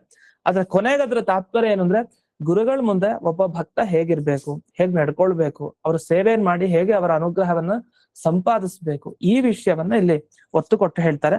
ಹಾಗಾದ್ರೆ ಮೊದಲನೇ ಅಧ್ಯಾಯದಲ್ಲಿ ಏನ್ ಅಂತ ಸ್ವಾರಸ್ಯ ಹೇಳಿದ್ದಾರೆ ಅಂದಾಗ, ಇವರು ಒಂದು 2 ವಿಷಯವನ್ನ ಪ್ರಮುಖವಾಗಿ ಹೇಳ್ತಾರೆ. ಅದು ಈ ಪೇಜ್ ನಲ್ಲಿ ಮುಕ್ತಾಯ ಆಗತ್ತೆ, ಆಮೇಲೆ 2ನೇ ಅಧ್ಯಾಯಕ್ಕೆ ಹೋಗ್ತಾರೆ. ಅದು ನಮಗ್ ಬೇಡ. ಮೊದಲನೇ ಅಧ್ಯಾಯಕ್ಕೆ ಸಂಬಂಧಪಟ್ಟ ಹಾಗೆ ವಿಚಾರವನ್ನ ನೋಡಿ ಆಮೇಲೆ ಈ ಸಾತುಂದಾವನಾಖ್ಯಾನ ಅನ್ನೋ ಶಬ್ದಕ್ಕೆ ಏನರ್ಥ, ಇದನ್ನ ಏನ್ ತಿಳಿಸ್ತಾ ಇದ್ದಾರೆ ಗ್ರಂಥದ ಹೆಸರಿನಿಂದ ಅಂತ ಹೇಳಿ ನಂತರ ನೇರವಾಗಿ ನಾವು ಮುಂದೆ ಗ್ರಂಥದ ಪ್ರವೇಶವನ್ನ ಮಾಡ್ತಾ ಹೋಗೋಣ. ಇಲ್ಲಿ ಶ್ಲೋಕಗಳನ್ನ ಕೊಡ್ತಾರೆ. ಮೊದಲನೇ ಅಧ್ಯಾಯದಲ್ಲಿ ಕೆಲವು ಶ್ಲೋಕ ಬಂದಿದೆ, ಅದನ್ನ ಇಲ್ಲಿ ಹಾಕಿದ್ದಾರೆ. ಇಂದ್ರೋ ರುದ್ರ ಕುಬೇರಶ್ಚ ಯಮೋ ವರುಣ ಏವಚ. ಒಂದಿಷ್ಟು ದೇವತೆಗಳ ಹೆಸರನ್ನು ಹೇಳ್ತಾರೆ. ಇಂದ್ರದೇವರು, ರುದ್ರದೇವರು, ಕುಬೇರ, ಯಮ, ವರುಣ, ಅಗ್ನಿ, ನಿರುತಿ, ವಾಯು, ಚಂದ್ರ, ಸೂರ್ಯ, ಆಮೇಲೆ ನವಗ್ರಹಗಳು, ಮತ್ತೆ ನವಗ್ರಹ ದೇವತೆಗಳು, ಮತ್ತೆ ಉಪದೇವತೆಗಳು, ಮತ್ತೆ ಬ್ರಾಹ್ಮಣರು, ಮತ್ತೆ ರಾಜರುಗಳು ಎಲ್ಲರೂ ಸೋದಾ ಕ್ಷೇತ್ರಕ್ಕೆ ಬರ್ತಾರಂತೆ. ಯಾಕೆ ಬರ್ತಾರೆ ಸೋದೆ ಕ್ಷೇತ್ರಕ್ಕೆ? ಪಂಚವೃಂದಾವನದಲ್ಲಿರುವಂತ ಗುರುರಾಜರ ಸೇವೆಯನ್ನು ಮಾಡಿ ಹಯಗ್ರೀವ ದೇವರನ್ನು ತೃಪ್ತಿಪಡಿಸ್ಲಿಕ್ಕೆ ಬರ್ತಾರಂತೆ. ನಮಗ್ ಗೊತ್ತು, ಈಗಲೂ ಎಲ್ಲ ಅನೇಕರು ಹೋಗ್ತೀವಿ ಎಲ್ಲ ಸೋದಾ ಕ್ಷೇತ್ರಕ್ಕೆ. ಇವರು ಅವರು ಅಂತಿಲ್ಲ, ಹೋಗಿ ಬಂದೇ ಇರ್ತಾರೆ. ಸಾಮಾನ್ಯವಾಗಿ ಮಂತ್ರಾಲಯ ಕ್ಷೇತ್ರ ತರ ಸೋದೆ ಕ್ಷೇತ್ರಕ್ಕೂ ಹೋಗೇ ಬಂದಿರ್ತಾರೆ. ಎಲ್ಲರೂ ಸೇವೆಯನ್ನು ಮಾಡಿ ಫಲವನ್ನೂ ಪಡ್ಕೊಂಡಿರ್ತಾರೆ, ಅನುಭವಿಸಿರ್ತಾರೆ. ಅಂಥ ದಿವ್ಯ ಅಲೌಕಿಕ ವೈಭವ ಪಡೆದ ಕ್ಷೇತ್ರ ಸೋದಾ ಕ್ಷೇತ್ರ. ಆ ಕ್ಷೇತ್ರಕ್ಕೆ ಸಕಲತ್ರ ಸಪುತ್ರಾಶ್ಚ ಸರ್ವೇಸ ಪರಿವಾರಕ, ಇದು ಸಾತುಂದಾವನಾಖ್ಯಾನದಲ್ಲೇ ಬಂದಿದೆ ಮಾತು. ಮೊದಲನೇ ಅಧ್ಯಾಯದಲ್ಲೇ ಮುಂದಕ್ಕೆ ನಾವು ವಿಸ್ತಾರವಾಗಿ ನೋಡ್ತೀವಿ ಕೂಡ. ಇಲ್ಲಿ ರಘುಪ್ರವೀರ ತೀರ್ಥರು ಉಲ್ಲೇಖ ಮಾಡಿದ್ರಿಂದ ಹೇಳ್ತಾ ಇದ್ದೀನಿ. ಸಕಲತ್ರಾಹ ಸಪುತ್ರಾಶ್ಚ, ಮಕ್ಕಳ ಜೊತೆಗೆ, ಹೆಂಡತಿಯರ ಜೊತೆಗೆ, ಸಪರಿವಾರಕ, ಪರಿವಾರದ ಜೊತೆಗೆ ಬರ್ತಾರೆ. ಸುಮ್ನೆ ಬರಲ್ಲ. ಅನೇಕ ನೈವೇದ್ಯಗಳ ಸಮರ್ಪಣೆ ಮಾಡ್ತಾರೆ, ಮತ್ತೆ ವೇದ ಘೋಷಗಳು ನಡೆಯುತ್ತೆ, ನೃತ್ಯ ಮಾಡ್ತಾರೆ, ಜಯ ಜಯ ಅನ್ನೋ ಶಬ್ದವನ್ನ ಇಟ್ಟುಕೊಂಡು ವಾದಿರಾಜರ ಸ್ತೋತ್ರ ಮಾಡ್ತಾರೆ. ಹೀಗೆಲ್ಲ ಗುರುಗಳ ಸ್ತೋತ್ರ, ಹಯಗ್ರೀವ ದೇವರ ಸ್ತೋತ್ರ ಎಲ್ಲ ಮಾಡ್ತಾರೆ. ಈ ಮಾಡೋ ಕೊನೆಗೆ ಉದ್ದೇಶ ಏನಿರುತ್ತೆ? ಗುರುಗಳ ಅಂತರ್ಯಾಮಿಯಾಗಿ ಉಪಾಸತೆ ಹಯಗ್ರೀವಂ ವೃಂದಾವನಗತಂ ಸದಾ, ಪಂಚವೃಂದಾವನದಲ್ಲಿರುವಂತಹ ಹಯಗ್ರೀವ ದೇವರನ್ನ ಪೂರ್ತಿಯಾಗಿ ಭಜನೆ ಮಾಡೋದು. ಇದೇ ತಾತ್ಪರ್ಯವನ್ನ ಇಟ್ಕೊಂಡು ಎಲ್ರೂ ಬರ್ತಾರೆ. ಇಷ್ಟಿದೆ. ಇದರಿಂದ ಏನ್ ಹೇಳಲಿಕ್ಕೆ ಹೊರಟ್ರು ರಘುಪ್ರವೀರ ತೀರ್ಥರು ಅಂದ್ರೆ, ಇಲ್ಲಿ ದೇವತೆಗಳ ಹೆಸರನ್ನ ಹೇಳ್ತಾ ಬಂದ್ರಲ್ಲ, ಯಾವ್ಯಾವ ದೇವತೆಗಳ ಹೆಸರನ್ನ ಹೇಳಿದ್ದಾರೆ? ಇಂದ್ರದೇವರು, ರುದ್ರದೇವರು ಅಂತ ಹೇಳಿದ್ದಾರೆ. ನಮ್ಗೆ ಆ ರುದ್ರ ಅನ್ನೋ ಶಬ್ದ ಬಹಳ ಮುಖ್ಯ ಇಲ್ಲಿ. ಬೇರೆ ದೇವತೆಗಳಿರ್ಲಿ. ಆ ರುದ್ರದೇವರು ಅನ್ನೋ ಶಬ್ದ ಬಂತಲ್ಲ, ಹಾಗೆ ರುದ್ರದೇವರು ತಮ್ಮ ಪತ್ನಿಯ ಜೊತೆಗೆ ಬರ್ತಾರೆ, ಪಾರ್ವತಿಯ ಜೊತೆಗೆ. ಯಾಕೆ ಬರ್ತಾರೆ? ಗುರುರಾಜರ ಅಂತರ್ಯಾಮಿಯಾದ ಹಯಗ್ರೀವ ದೇವರ ಉಪಾಸನೆ ಮಾಡ್ಲಿಕ್ಕೆ ಬರ್ತಾರೆ. ಇದು ಒಂದ್ ಸಾಕು. ಏನಕ್ಕೆ? ಅವ್ರು ರುಜುಗಳು ಅನ್ಲಿಕ್ಕೆ ಒಂದು ಪ್ರಮಾಣ ಅಂತ. ಯಾಕಂದ್ರೆ ರುದ್ರದೇವರೇ ಬಂದು ಸೇವೆ ಮಾಡ್ತಾರೆ. ಅದು ಹೇಗೆ? ಮಧ್ವಾಂತರ್ಗತ ಅಂತಲ್ಲ, ಇಲ್ಲಿ ಬಂದಿತ್ತು, ಸೋದೆ ಬಂದಿದ್ದು ವಾದಿರಾಜ ಗುರು ಅಂತರ್ಗತ ಅಂತ. ಗುರುವಂತರ್ಯಾಮಿಣಃ, ಗುರುಗಳ ಅಂತರ್ಯಾಮಿಯಾಗಿ ಹಯಗ್ರೀವ ದೇವರ ಸೇವೆ ಮಾಡ್ಲಿಕ್ಕೆ ಬಂದಿದ್ದಾರೆ ಅಂತ ಈ ಸ್ವಯಂ ವಾದಿರಾಜರ ಮಾತು. ಅದರಿಂದ ಇದಕ್ಕೇನ್ ಪ್ರಮಾಣ ಅಂತೇನ್ ಬೇಡ, ಅವರೇ ಹೇಳಿದ್ದಾರೆ. ಹಾಗಾಗಿ ವೃಂದಾವನ ಸನ್ನಿಹಿತ ಗುರುರಾಜೇಶು ದೇವೈಹಿ ವಿಷ್ಣು ರೂಪಾಸ್ಯತೆ. ಹಾಗಾದ್ರೆ ಗುರುರಾಜರಲ್ಲಿ ಎಲ್ಲಾ ದೇವತೆಗಳು ಬಂದು ಭಗವಂತನನ್ನ ಕಾಣ್ತಾ ಇದ್ದಾರೆ ಅಂದ್ರೆ ಈ ಕಥೆ ಏನ್ ನೆನಪು ಮಾಡ್ಕೊಡತ್ತೆ ಅಂದ್ರೆ ನಮ್ಗೆ ಹೀಗೆ ಈ ವಿಷಯ, ಹಿಂದೆ ದೇವತೆಗಳೆಲ್ಲ ದೈತ್ಯರ ಮುಂದೆ ಸೋತಾಗ ಎಲ್ ಮಾಡೋದ್ ನಾವು ವಿಷ್ಣುವಿನ ಪೂಜೆ ಎಲ್ ಮಾಡಿದ್ರು ದೈತ್ಯರು ಬಂದು ವಿಘ್ನ ಮಾಡ್ತಾ ಇದಾರೆ. ವಿಷ್ಣು ಪೂಜೆ ಚೆನ್ನಾಗ್ ಆದ್ರೆ, ದೇವರ ಪ್ರಸಾದ ನಮಗ್ ಸಿಕ್ಕಿದ್ರೆ ನಾವು ದೈತ್ಯರನ್ನ ಗೆಲ್ತೀವಿ. ಅದಕ್ಕೊಂದ್ ಕೆಲಸ ಮಾಡೋಣ, ಮುಖ್ಯ ಪ್ರಾಣ ದೇವರ ಒಳಗಡೆ ಹೋಗೋಣ ಅಂತ. ಕೊನೆಗೆಲ್ಲ ಕಥೆ ನಮಗ್ ಗೊತ್ತೇ ಇದೆ, ಪ್ರಸಿದ್ಧ. ಅದು ಮೊದಲು ಅಗ್ನಿ ದೇವರ ಒಳಗಡೆ ಉಪಾಸನೆ ಮಾಡಿದ್ರು, ಅಲ್ಲಿ ಸೋತ್ರು. ಪ್ರತಿಯೊಂದ್ ಕಡೆ ದೈತ್ಯರ ಮುಖಾಂತರ ಸೋತ್ರು. ಕೊನೆಗೆ ಮುಖ್ಯ ಪ್ರಾಣ ದೇವರ ಹತ್ರ ಬರ್ತಾರೆ. ಆಖಣಾಶ್ಮ ಸಮ, ಅದು ಕಲ್ಲು ಬಂಡೆ, ಗಟ್ಟಿ ಕಲ್ಲು ಬಂಡೆ, ಮಣ್ಣಿನ ಹಂಟೆಗಳನ್ನೆಲ್ಲ ತಗೊಂಡು ಒಗದ್ರೆ ಯಾವುದು ಆ ಕಲ್ಲು ಬಂಡೆಗೆ ಮಣ್ಣಿನ ಹಂಟೆಗಳೆಲ್ಲ ಪುಡಿ ಆಗತ್ತೆ. ಮುಖ್ಯ ಪ್ರಾಣ ದೇವರ ಒಳಗಡೆ ದೇವರ ಉಪಾಸನೆ ಮಾಡಿದ್ರೆ ಏನು ತೊಂದರೆ ಇಲ್ಲ ಅಂತ ಮಾಡ್ತಾ ಇದ್ರು. ಅದಕ್ಕೆ ನಾವೆಲ್ಲ ಭಾರತೀಯ ರಮಣ ಮುಖ್ಯ ಪ್ರಾಣ ಅಂತರ್ಗತ ಅಂತ ಪ್ರತಿ ಕರ್ಮದಲ್ಲಿ ಆ ಶಬ್ದವನ್ನು ಸೇರಿಸೋದು. ಅದೇ ರೀತಿ ಇಲ್ಲಿ ವಾದಿರಾಜರ ಅಂತರ್ಯಾಮಿಯಾಗಿ ಹಯಗ್ರೀವ ದೇವರ ಧ್ಯಾನವನ್ನ ಮಾಡ್ತಾರೆ ಅಂತ ಮುಂದೆ ಸಾತ್ವೃಂದಾವನಾಖ್ಯಾನದ ಮೊದಲನೇ ಅಧ್ಯಾಯದಲ್ಲಿ ಇದೆ. ಇದರಿಂದ ಏನ್ ಗೊತ್ತಾಯ್ತು ಅಂದ್ರೆ, ಮಧ್ವಾಚಾರ್ಯರನ್ನು ಹಾಗೆ ನಾವು ಚಿಂತಿಸ್ತೀವಿ, ಮುಖ್ಯ ಪ್ರಾಣ ಅಂತರ್ಯಾಮಿಯಾಗಿ ಅಂತ ದೇವರನ್ನು ಚಿಂತಿಸ್ತೀವಿ. ಇಲ್ಲಿ ವಾದಿರಾಜರ ಅಂತರ್ಯಾಮಿಯಾಗಿ ಅಂತ ಚಿಂತಿಸ್ತಾ ಇದ್ದಾರೆ. ಇದು ನೀವು ಅಷ್ಟೇ ಅಲ್ಲ, ದೇವತೆಗಳು ಅದರಲ್ಲಿ ರುದ್ರದೇವರೇ ಹಾಗೆ ಮಾಡ್ತಾರೆ. ಹಾಗಾದ್ರೆ ಇಷ್ಟು ಸಾಕು. ಏನಕ್ಕೆ ಅಂದ್ರೆ ವಾದಿರಾಜರು ರುಜುಗಳು ಅಂತ ನಿಶ್ಚಯ ಮಾಡ್ಲಿಕ್ಕೆ. ಅದೇಕೆ ಸಾಧ್ಯ ಇಷ್ಟಕ್ಕೆ ಅಂತಂದ್ರೆ, ವಿಷ್ಣು ವಿಶಿಷ್ಟ ಪ್ರತಿಮಾತ್ವ ರೂಪ ಲಿಂಗಸ್ಯ ಉಪಕ್ರಮ ಅಂತ. ಮೊದಲಿಗೆ ಈ ವಿಷಯವನ್ನ ಯಾಕೆ ಹೇಳಿದ್ದು ಅಂದ್ರೆ, ವಾದಿರಾಜರು ವಿಷ್ಣು ಪ್ರತಿಮೆ ತರ. ಈಗ ದೇವರನ್ನ ಧ್ಯಾನ ಮಾಡ್ಬೇಕಾದ್ರೆ ಒಂದು ಪ್ರತಿಮೆ ಬೇಕಲ್ಲ, ಪ್ರತಿಮೆ ಮುಖ್ಯ ಪ್ರಾಣ ದೇವರು. ಅದು ಬಿಟ್ರೆ ಇಲ್ಲಿ ರುದ್ರಾದಿ ದೇವತೆಗಳೆಲ್ಲ ಬಂದು ದೇವರಿಗೆ ಪ್ರತಿಮೆ ತರ, ಅಂದ್ರೆ ಈ ಪ್ರತಿಮೆಯಲ್ಲಿ ನಾವು ದೇವರ ಆರಾಧನೆ ಮಾಡಿದ್ರೆ ದೇವರ ಅನುಗ್ರಹ ನಮಗಾಗತ್ತೆ ಅಂತ ಹೇಳಿ ವಾದಿರಾಜರೆಂಬ ಪ್ರತಿಮೆಯಲ್ಲಿ, ಆ ಪಂಚವೃಂದಾವನ ವಾದಿರಾಜರ ಪ್ರತಿಮೆ ತರ ಏನಿದೆ ಅಲ್ಲಿ ಹಯಗ್ರೀವ ದೇವರ ಉಪಾಸನೆಯನ್ನ ಈ ಎಲ್ಲ ದೇವತೆಗಳು ತಾವು ಮಾಡ್ತಾ ಇದ್ದಾರೆ, ರುದ್ರಾದಿ ದೇವತೆಗಳು. ಇಷ್ಟು ಮಾಡಿದ್ರಿಂದ ವಾದಿರಾಜರು ವಿಷ್ಣುವಿನ ಪ್ರತಿಮೆ ಅಂತ ಹೇಳಿದಾಗಾಯ್ತು. ಈ ತರ ವಿಷ್ಣುವಿನ ಪ್ರತಿಮೆ ಅಂತ ಇಟ್ಕೊಂಡು ವಾದಿರಾಜರಲ್ಲಿ ಉಪಾಸನೆ ಮಾಡ್ತಾರೆ ಅಂದ್ರೆ ಇದು ರುಜುಗಳಿಗೆ ಮಾತ್ರ ಇರುವಂತಹ ಒಂದು ವಿಶಿಷ್ಟ ಧರ್ಮ. ಎಲ್ಲೆಲ್ಲೋ ಮಾಡ್ಲಿಲ್ಲ ದೇವತೆಗಳು. ರುಜುಗಳು ಅಂತ ಹೇಳಿ ಮುಖ್ಯ ಪ್ರಾಣ ದೇವರ ಒಳಗಡೆ ಅವತ್ ಮಾಡಿದ್ರು ದೇವರ ಉಪಾಸನೆಯನ್ನ. ಹಾಗೆ ಇಲ್ಲೂ ರುದ್ರಾದಿ ದೇವತೆಗಳೆಲ್ಲ ಉಪಾಸನೆ ಮಾಡ್ತಾ ಇರೋದು ವಾದಿರಾಜರ ಅಂತರ್ಯಾಮಿಯಾಗಿ. ಅಂದ್ರೆ ಹಾಗಾದ್ರೆ ವಿಷ್ಣುವಿನ ಪ್ರತಿಮೆ ವಾದಿರಾಜರು ಅಂತ ಹೇಳಿದಾಗಾಯ್ತು. ಈ ಲಿಂಗ ಏನಿದೆಯಲ್ಲ ಇದು ರುಜು ಧರ್ಮ. ಈ ಲಿಂಗ ಅಂತಂದ್ರೆ ಇದೊಂದು ಧರ್ಮ ಸೂಚಕ. ಇದು ಏನಕ್ಕೆ ಸೂಚಕ ಅಂತಂದ್ರೆ ವಾದಿರಾಜರು ರುಜುಗಳು ಅನ್ಲಿಕ್ಕೆ ಇದೊಂದು ಸೂಚಕ ಈ ಘಟನೆ ಅಂತ ಇದನ್ನ ವರ್ಣನೆ ಮಾಡಿದ್ದಾರೆ. ಇದು ಒಂದು ವಿಷಯ. ಇನ್ನೊಂದು ವಿಷಯ ಹೇಳ್ತಾರೆ, ಇದು 22ನೇ ಅಧ್ಯಾಯದಲ್ಲಿ ಬರುತ್ತೆ ಅಂತ ಒಂದು ಮಾತನ್ನ ಹೇಳ್ತಾರೆ. ಅಂದ್ರೆ ಮೊದಲನೇ ಅಧ್ಯಾಯದಲ್ಲಿ ಬಂದಿದ್ದನ್ನು ಹೇಳಿದ್ರು, ಕೊನೆ ಅಧ್ಯಾಯದಲ್ಲಿ ಬರೋದನ್ನ ಹೇಳ್ತಾರೆ. ಅಂದ್ರೆ ಉಪಕ್ರಮ ಉಪಸಂಹಾರ ಅಂತ ಶಾಸ್ತ್ರದಲ್ಲಿ ಎರಡಿದೆ. ಉಪಕ್ರಮ ಅಂದ್ರೆ ಈಗ ಒಂದು ಉದ್ಗ್ರಂಥ ಇರುತ್ತೆ, 100 ಪುಟ 200 ಪುಟ 1000 ಪುಟ ಇರುತ್ತೆ ಅಂತ ಇಟ್ಕೊಳ್ಳಿ. ಈ 1000 ಪುಟಗಳಲ್ಲಿ ಏನ್ ವಿಷಯ ಹೇಳ್ತಾರೆ ಅಂತ ಹೇಗೆ ತೀರ್ಮಾನ ಮಾಡೋದು? ಮೊದಲೇನ್ ಹೇಳಿದ್ದಾರೆ, ಕೊನೆಗೆ ಏನ್ ಹೇಳಿದ್ದಾರೆ, ಮಧ್ಯದಲ್ಲಿ ಏನು? ಆದೋ ಅಂತೇಚ ಮಧ್ಯೇಚ ವಿಷ್ಣು ಸರ್ವತ್ರ ಗೀಯತೆ ಅಂತ ಹೇಳ್ತೀವಲ್ಲ ಶಾಸ್ತ್ರದಲ್ಲಿ. ಎಲ್ಲಾ ಶಾಸ್ತ್ರ ಏನ್ ಹೇಳೋದು? ಕೊನೆಗೆ ದೇವರ ಬಗ್ಗೆನೇ ಹೇಳೋದು. ಹೇಗ್ ಗೊತ್ತಾಯ್ತು? ಆದೋ ಅಂತೆ ಮಧ್ಯೆ ಎಲ್ಲಾ ಕಡೆ ನೋಡಿದಾಗ ದೇವರ ಮಹಿಮೆನೆ ಹೇಳ್ತಾ ಇದೆ. ಆದ್ರಿಂದ ಒಂದು ಗ್ರಂಥದ ವಿಷಯ ಯಾವುದು ಅಂತ ತೀರ್ಮಾನ ಮಾಡ್ಬೇಕು ಅಂದ್ರೆ ಮೊದಲು ಮಧ್ಯ ಕೊನೆ ಅಂತ ನೋಡ್ಬೇಕು. ಹಾಗೆ ಇಲ್ಲಿ ಮೊದಲನೇ ಅಧ್ಯಾಯದಲ್ಲಿ ಏನ್ ಹೇಳ್ತಾರೆ, ವಾದಿರಾಜರು ರುಜುಗಳು ಅನ್ಲಿಕ್ಕೆ ಒಂದು ವಿಷಯ ತಿಳಿಸಿದ್ರು. ಅವರು ಒಂದು ವಿಷ್ಣುವಿನ ಪ್ರತಿಮೆ ಅವರು ಅಂತ ಒಂದು ವಿಷಯ. ಕೊನೆಯ ಅಧ್ಯಾಯದಲ್ಲಿ ಒಂದು ವಿಷಯ ತಿಳಿಸ್ತಾರೆ. ವಾದಿರಾಜರು ಒಂದು ಮಾತನ್ನು ಹೇಳ್ತಾರೆ, ಸುತ ಸಂಪೂರ್ಣ ಕಾಮಸ್ಯ ಹಯಗ್ರೀವಾಜ್ಞಯ ಮಮ ಕಾಮ ಕುತ್ರಾಪಿ ನಾಸ್ತೇವ ಪೂರ್ಣ ಕಾಮಸ್ಯ ಕಾಸ್ಪೃಹ ಅಂತ ಒಂದು ಮಾತು ಹೇಳ್ತಾರೆ. ಈ ಮಾತಿಗೆ ಇಷ್ಟ ಅರ್ಥ. ಸುತ ಅಂತ ಮಗು ಅಂತ ಭಕ್ತನಿಗೆ ಹೇಳ್ತಾ ಇರೋಂಥ ಮಾತು. ಏನು ಹೇಳ್ತಾ ಇದ್ದಾರೆ? ಅದು ಹಯಗ್ರೀವ ದೇವರ ಆಜ್ಞೆ ಆಗಿದೆ, ನನಗೆ ಎಲ್ಲಾ ಕಾಮನೆಗಳು ಪೂರ್ಣ ಆಗೋಗಿದೆ. ಅಂದ್ರೆ ನನಗೆ ಏನೇನ್ ಪಡಿಬೇಕೋ ಅದನ್ನೆಲ್ಲ ಪಡೆದು ಬಿಟ್ಟಿದ್ದೀನಿ. ಆದ್ರಿಂದ ನನಗೆ ಯಾಕಪ್ಪ ಇನ್ನೊಂದ್ರ ಬಗ್ಗೆ ಆಸೆ, ನನಗೇನು ಬೇಕಾಗಿಲ್ಲ. ಯಾಕಂದ್ರೆ ಪೂರ್ಣ ಕಾಮಸ್ಯ ಕಾಸ್ಪೃಹ, ನೆಮ್ಮದಿಯಾಗಿ ಎಲ್ಲಾ ಪಡ್ಕೊಂಡ್ಮೇಲೆ ಇನ್ನೊಂದಕ್ ಬಯಕೆ ಇರಲ್ಲ. ನಮ್ಗೆ ಯಾವಾಗ ಬಯಕೆ, ಯಾವಾಗ ಬೇಕು ಅನ್ಸತ್ತೆ, ನಮ್ಮ ಹತ್ರ ಯಾವಾಗ ಇರಲ್ವೋ ಒಂದ್ ವಸ್ತು ಆಗ ಅದ್ ಬೇಕು ಅನ್ಸುತ್ತೆ. ಎಲ್ಲಾ ಪಡೆದವ್ರಿಗೆ ಯಾಕೆ ಬೇಕು ಅನ್ಸುತ್ತೆ, ಆರಾಮಾಗಿ ಕೂತಿರ್ತಾರೆ. ಈಗ ದೇವ್ರೇ ಸಾಕು, ದೇವ್ರಿಗೆ ಎಲ್ಲಾ ಸಿಕ್ಕಿದೆ, ಅದ್ರಿಂದ ಅವ್ನು ಯಾವ್ದನ್ನು ಬಯಸುವಂತಹ ಅವಶ್ಯಕತೆ ಇಲ್ಲ. ಅವ್ನ್ ಸೃಷ್ಟಿ ಮಾಡೋದ್ ಯಾಕೆ, ಬೇರೆಯವ್ರಿಗೆ ಒಳ್ಳೇದಾಗ್ಲಿ ಅಂತ, ಅವನಿಗೆ ಏನೋ ಆಗ್ಬೇಕಾಗಿಲ್ಲ ಅದ್ರಿಂದ. ಆತರ ಹಯಗ್ರೀವ ದೇವರ ಆಜ್ಞೆಯಿಂದ, ಆ ಹಯಗ್ರೀವ ದೇವರ ಅನುಗ್ರಹದಿಂದ ನನಗೂ ಯಾವ್ದ್ರ ಮೇಲೆ ಅಪೇಕ್ಷೆ ಇಲ್ಲ, ನಾನು ಏನ್ ಪಡಿಬೇಕೋ ಅದೆಲ್ಲ ಪಡೆದಿದ್ದೀನಿ ಅಂತ. ಇದರಿಂದ ಹೇಳಿದ್ ಒಂದು ಗುಣ ಏನಂದ್ರೆ ಅಕಾಮ ಅಂತ ಒಂದು ಅಕಾಮತ್ವ ಅಂತ ಒಂದು ಗುಣ. ಅಂದ್ರೆ ಕಾಮನೆ ಇರಲ್ವಂತೆ ರುಜು ದೇವತೆಗಳಿಗೆ, ಅವ್ರಿಗೆ ಯಾವುದೇ ದೋಷ ಇರಲ್ಲ. ಅವ್ರೊಂದ್ ಬಯಸ್ತಾರೆ ನನಗ್ ಬೇಕು ಅಂದ್ರೆ ಹೋಯ್ತು, ಅದೊಂದ್ ದೋಷ ಬಂತು, ದೋಷ ಬಂದ್ರೆ ಅವ್ರು ರುಜುಗಳಾಗಲ್ಲ. ರುಜು ಅನ್ನೋ ಶಬ್ದಕ್ಕೆ ಯಾವುದೇ ದೋಷ ಇಲ್ಲದೆ ಇರೋರು ಅಂತ ಅರ್ಥ. ಒಂದು ಕಾಮನೆ ಬಂತು ಅಂದ್ರೆ, ಹೌದು ದೇವರನ್ನ ಬಿಟ್ಟು ನನಗೆ ಬೇರೆ ಇದೊಂದು ಬೇಕಾಗಿತ್ತು, ಇದು ಮೋಕ್ಷ ಬೇಕಾಗಿತ್ತು ಅಂತ ಬಂದ್ರು ಕಾಮನೆ, ಮೋಕ್ಷ ಬೇಕು ಅಂತ ಕಾಮನೆ ಬಂದ್ರು ಅದೊಂದು ದೋಷ ಆಯ್ತು, ಯಾಕೆ ಕಾಮ ಬಂತಲ್ಲ. ಆದ್ರೆ ಇಲ್ಲಿ ಹಾಗಿಲ್ಲ. ಹೇಗೆ ಏಕಾಂತ ಭಕ್ತರಿಗೆ, ಭಕ್ತರಲ್ಲಿ ಅನೇಕ ತರ ಇರ್ತಾರೆ. ಕೆಲವರು ಲೌಕಿಕ ಫಲ, ಧನ, ಮತ್ತೆ ಕೀರ್ತಿ ಇತ್ಯಾದಿ ಫಲ ಬೇಕು ಅಂತ, ಇದು ಸಕಾಮ ಭಕ್ತರು ಅಂತ. ನಿಷ್ಕಾಮ ಭಕ್ತರು ಅಂದ್ರೆ ನಂಗೆ ಏನು ಬೇಡ, ಇಲ್ಲ ದೇವ್ರಿಗೆ ಪ್ರೀತಿ ಆಗ್ಲಿ ಅಂತ ಇರೋರು. ಆದ್ರೆ ಮೋಕ್ಷ ಬೇಕು ಅಂತ ಇರುತ್ತೆ, ಪುಣ್ಯ ಬರ್ಬೇಕು ಅಂತೆಲ್ಲ ಇರುತ್ತೆ.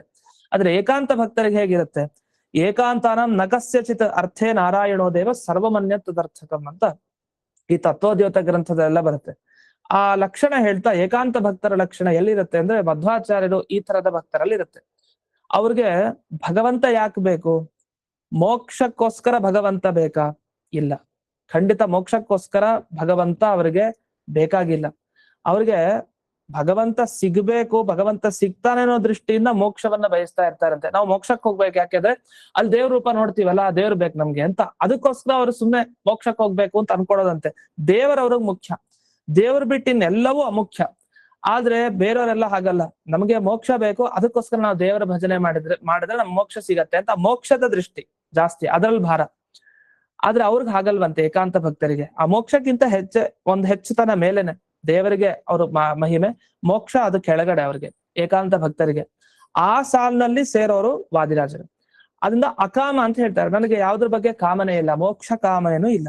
ಈ ಅಕಾಮತ್ವ ಅನ್ನೋದೇನಿದೆ, ಇದು ಒಂದು ರುಜುಗಳ ಲಕ್ಷಣ. ಈ ರುಜುವಿನ ಲಕ್ಷಣ ಅವರೇ ಹೇಳ್ಕೊಂಡಿದ್ದಾರೆ ಕೊನೆ ಈ 22ನೇ ಅಧ್ಯಾಯದಲ್ಲಿ. ಹೀಗೆ ಮೊದಲನೇ ಅಧ್ಯಾಯವನ್ನು ನೋಡಿದಾಗ, ಕೊನೆ ಅಧ್ಯಾಯವನ್ನು ನೋಡಿದಾಗ 2 ರುಜುಗಳ ಧರ್ಮ ವಾದಿರಾಜರಲ್ಲಿ ಕಾಣ್ತಾ ಇದೆ. ಒಂದು ವಿಷ್ಣುವಿನ ವಿಶಿಷ್ಟ ಪ್ರತಿಮೆ ಇವರು ಅಂತ ಒಂದು, ಇನ್ನೊಂದು ಅಕಾಮತ್ವ, ಕಾಮನೆ ಇಲ್ಲ, ಒಂದು ಆಸೆ ಇಲ್ಲ, ಇದು ಬೇಕು ಅಂತ ಅವ್ರಿಗಿಲ್ಲ. ಈ 2 ಧರ್ಮಗಳನ್ನ ಈ ಸ್ವಾತಂತ್ರ್ಯವನಾಖ್ಯಾನ ಮೊದಲು ಹಾಗೆ ಕೊನೆಗೆ ಗಮನಿಸಿದಾಗ ವಾದಿರಾಜರು ರುಜುಗಳು ಅಂತ ಚೆನ್ನಾಗಿ ನಮಗ್ ಗೊತ್ತಾಗತ್ತೆ ಅಂತ. ಇದಕ್ಕೊಂದು ಪ್ರಮಾಣವನ್ನು ಕೊಡ್ತಾ ಇಲ್ಲಿ ಜಯತೀರ್ಥರ ಒಂದು ಮಾತನ್ನು ಪ್ರಮಾಣ ಕೊಡ್ತಾರೆ. ಇದು ಕೊಟ್ಟಿದ್ದೇನಂದ್ರೆ ಯಾವ ವಿಷಯದಲ್ಲಿ ಕೊಡ್ತಾರೆ, ರುಜು ಅನ್ನೋ ಶಬ್ದಕ್ಕೆ ಏನ್ ಅರ್ಥ ಅಂತ ತಿಳಿಸ್ಲಿಕ್ಕೆ ಕೊಡ್ತಾ ಹಾಗೆ ಇದಕ್ಕೂ ಅನ್ವಯಿಸ್ಕೊಳ್ತಾರೆ, ಲಿಂಕ್ ಕೊಡ್ತಾರೆ. ಅಲ್ಲೇನ್ ಬಂತಂದ್ರೆ ರುಜುನಾಮೇಕ ಏವಾಸ್ತಿ ಪರಮೋತ್ಸಾಹ ವರ್ಜನಂ. ಅಲ್ಲಿ ಮಧ್ವಾಚಾರ್ಯರೇ ಅನುವ್ಯಾಖ್ಯಾನದಲ್ಲಿ ಒಂದು ಮಾತು ಹೇಳ್ತಾರೆ, ರುಜುಗಳಿಗೆ ಒಂದೇ ಒಂದು ದೋಷ ಇದೆ ಅಂತ ಹೇಳ್ತಾರೆ. ನಮ್ಗೆ ಆಶ್ಚರ್ಯ ಅನ್ಸುತ್ತೆ, ರುಜುಗಳಿಗೆ ಒಂದೇ ಒಂದು ದೋಷನ. ಮತ್ತೆ ರುಜು ಅಂತೀರಿ, ರುಜು ಅಂದ್ರೆ ದೋಷ ಇಲ್ಲದೆ ಇರೋರು ಅಂತ ಅರ್ಥ. ಆದ್ರೆ ಒಂದು ದೋಷ ಇದೆ ಅಂತ ಹೇಳ್ತೀರಿ. ಅದಕ್ಕೆ ಆಮೇಲೆ ಅರ್ಥ ಮಾಡ್ತಾರಲ್ಲಿ ಅಲ್ಲಿ ಅವ್ಯಾಖ್ಯಾನದಲ್ಲಿ, ಇಲ್ಲ ಅದು ಒಂದು ದೋಷ ಅಂದ್ರೆ ಬಿಟ್ಬಿಡಿ, ಒಂದು ತಾನೆ, ಅಷ್ಟು ಗುಣ ನೋಡಿ, ಜಾಸ್ತಿ ಗುಣ ನೋಡಿ, ಯಾವ್ದೋ ಒಂದು ದೋಷ ಲೆಕ್ಕಕ್ಕೆ ಬರಲ್ಲ ಅಂತ ಅರ್ಥ. ಅದರಿಂದ ತುಂಬಾ ಗುಣಗಳಿದ್ದಾಗ ಒಂದು ದೋಷ ಇದ್ರೆ ನಡೆಯತ್ತೆ, ಪರವಾಗಿಲ್ಲ. ಅವ್ರನ್ನ ಒಂದು ದೋಷ ಇಟ್ಕೊಂಡು ಇವ್ನು ಕೆಟ್ಟವನು ಅಂತ ಯಾರು ಹೇಳಲ್ಲ.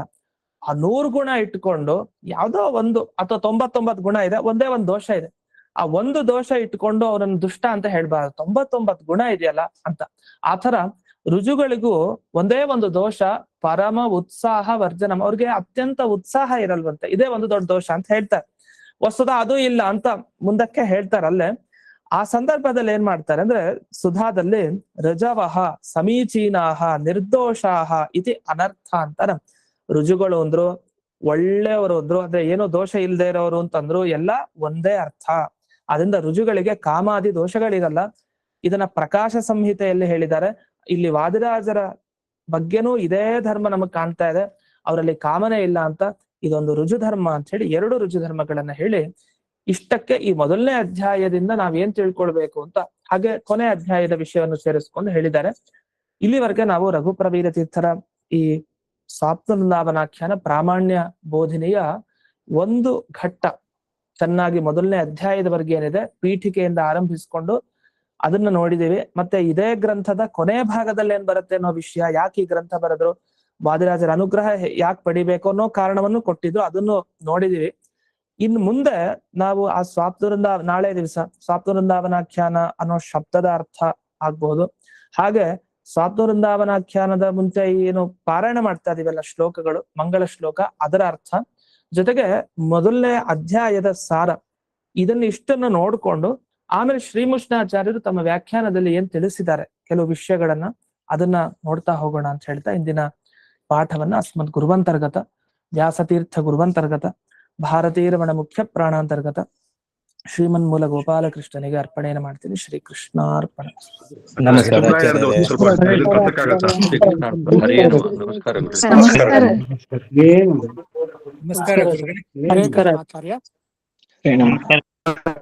ಧನ್ಯವಾದಗಳು. ನಮಸ್ಕಾರ ಗುರುಗಳೇ.